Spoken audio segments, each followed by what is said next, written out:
नमस्कार. शिक्षक पात्रता परीक्षा असो किंवा कोणतीही स्पर्धा परीक्षा, आजचं हे विश्लेषण तुमच्यासाठी खूप महत्त्वाचं ठरणार आहे.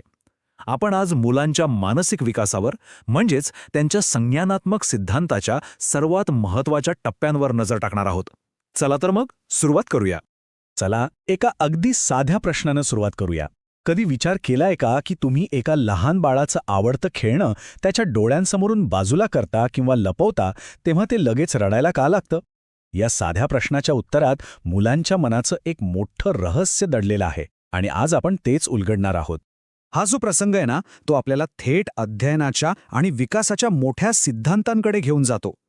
हे समजून घेणं महत्त्वाचं आहे की मुलांचं जग आणि त्यांचं विचार करण्याची पद्धत आपल्यापेक्षा खूपच वेगळी असते. ते कसं शिकतात, कसा विचार करतात, हेच तर आपल्याला समजून घ्यायचंय. पण थांबा, थेट पियाजेंच्या सिद्धांतावर उडी मारण्याआधी शिकणं म्हणजे नक्की काय याबद्दल मानसशास्त्रात काय काय विचार मांडले गेले आहेत याची एक छोटीशी ओळख करून घेऊया. म्हणजे आपल्याला सगळं चित्र एकदम स्पष्ट होईल. शिकण्याकडे पाहण्याचे मुख्यत्वे 4 दृष्टिकोन आहेत. वर्तनवाद म्हणतो की आपण बक्षीस मिळालं किंवा शिक्षा झाली की शिकतो. सामाजिक अध्ययन सिद्धांत सांगतो की आपण इतरांचं अनुकरण करून शिकतो. पण आज आपलं लक्ष पूर्णपणे बोधात्मक आणि ज्ञानरचनावादी सिद्धांतावर असणार आहे, कारण हे सिद्धांत थेट मुलांच्या विचार करण्याच्या प्रक्रियेवरच प्रकाश टाकतात. आणि जेव्हा आपण मुलांच्या विचार प्रक्रियेबद्दल बोलतो तेव्हा एक नाव सगळ्यात आधी येतं, ते म्हणजे स्विस मानसशास्त्रज्ञ जीन पियाजे. त्यांनी या क्षेत्रात अक्षरशः क्रांती घडून आणली. चला पाहूया काय होती ही क्रांती. पियाजेंनी एक खूपच मूलभूत आणि क्रांतिकारक विचार मांडला. त्यांनी जगाला सांगितलं की अहो, मुलांना छोटे प्रौढ समजू नका. असं नाहीये की त्यांना फक्त आपल्यापेक्षा कमी माहिती आहे. नाही, त्यांच्या विचार करण्याची, तर्क लावण्याची पद्धतच मुळात वेगळी आहे. पियाजेंच्या याच विचारातून रचनावाद ही संकल्पना जन्माला आली. ह्यानुसार मुलं ही ज्ञानाची निष्क्रियपणे स्वीकार करणारी रिकामी भांडी नाहीत, तर ते स्वतःचे छोटे इंजिनियर्स आहेत, जे अनुभवांच्या विटा जोडून स्वतःच्या ज्ञानाची इमारत बांधतात. पियाजेंनी ज्ञानाच्या बांधणीचा हा जो प्रवास आहे ना, त्याला 4 मुख्य टप्प्यांमध्ये विभागला आहे. प्रत्येक मूल याच क्रमाने या टप्प्यांमधून पुढे जातं आणि त्याची बौद्धिक क्षमता वाढत जाते. हे आहेत ते 4 महत्त्वाचे टप्पे. जणू काही मुलांच्या बौद्धिक विकासाचा एक नकाशाच आहे हा. आपण आता एका टप्प्याची आणि त्याच्या वैशिष्ट्यांची सविस्तर ओळख करून घेणार आहोत. परीक्षेच्या दृष्टीनं हा तक्ता तर खूपच महत्त्वाचा आहे. यावर हमखास प्रश्न विचारले जातात. यात प्रत्येक टप्पा, त्याचा वयोगट आणि त्याचं मुख्य वैशिष्ट्य दिलेलं आहे. हा तक्ता नीट लक्षात ठेवला की अर्धी लढाई जिंकल्यासारखाच आहे.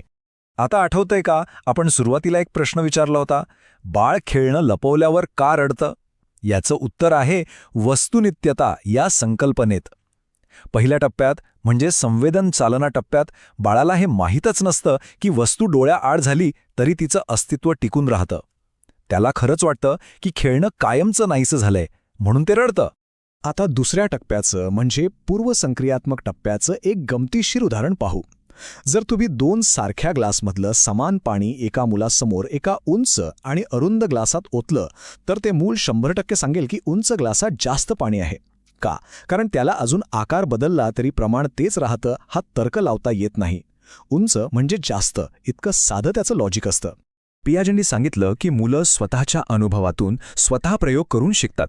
हे तर खरं आहेच, पण मुलं फक्त एवढंच करतात का? नाही, ती इतरांना पाहूनही खूप काही शिकतात. आणि इथेच अल्बर्ट बांडुरा यांचा सिद्धांत पिक्चरमध्ये येतो. बांडुरा काय म्हणतात? ते म्हणतात की आपल्या आजूबाजूचे लोक म्हणजे आई-वडील, शिक्षक, मित्रमैत्रिणी हे सगळे आपले मॉडेल असतात. आपण नकळतपणे त्यांचं निरीक्षण करत असतो, त्यांचं अनुकरण करत असतो आणि त्यातूनही आपलं शिकणं सतत सुरूच असतं. चला, याच सिद्धांतावर आधारित एक छोटासा सराव प्रश्न सोडवूया. विचार करा, एक मूल आपल्या आईवडिलांना पाहून विनम्रपणे वागायला शिकतं. तर बंडुरांच्या सिद्धांतानुसार इथे आईवडील कोणत्या प्रकारचे मॉडेल ठरतील? काय वाटतं? या प्रश्नाचं बरोबर उत्तर आहे पर्याय डी, म्हणजे प्रत्यक्ष मॉडेल. का? कारण आई वडील प्रत्यक्ष म्हणजे लाईव्ह त्या मुलासमोर आहेत आणि ते वर्तन करत आहेत ज्याचं ते मूल निरीक्षण करत आहे, म्हणून ते झाले प्रत्यक्ष मॉडेल. ठीक आहे, तर आतापर्यंत आपण बरंच काही पाहिलं. चला, ह्या सगळ्या विश्लेषणाचा शेवट परीक्षेसाठीच्या काही अत्यंत महत्त्वाच्या मुद्द्यांनी करूया. हे मुद्दे नीट लक्षात ठेवा. तर आजच्या विश्लेषणाचं सार काय आहे? पहिलं, मुलं ज्ञानाची रचना करतात. दुसरं, त्यांचा विकास टप्प्याटप्प्याने होतो. तिसरं, तर्कशक्ती हळूहळू विकसित होते. आणि चौथं, ते इतरांना पाहूनही शिकतात.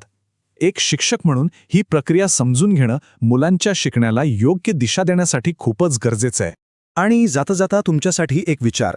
आजच्या या डिजिटल युगात जिथे मुलांना लहानपणीच टॅबलेट आणि AI सारखं तंत्रज्ञान हाताळायला मिळतं, तिथे पियाजेनी मांडलेले हे विकासाचे टप्पे आणि त्यांचे वयोगट अजूनही तितकेच समर्पक आहेत का, यावर नक्की विचार करा. भेटूया पुढच्या वेळी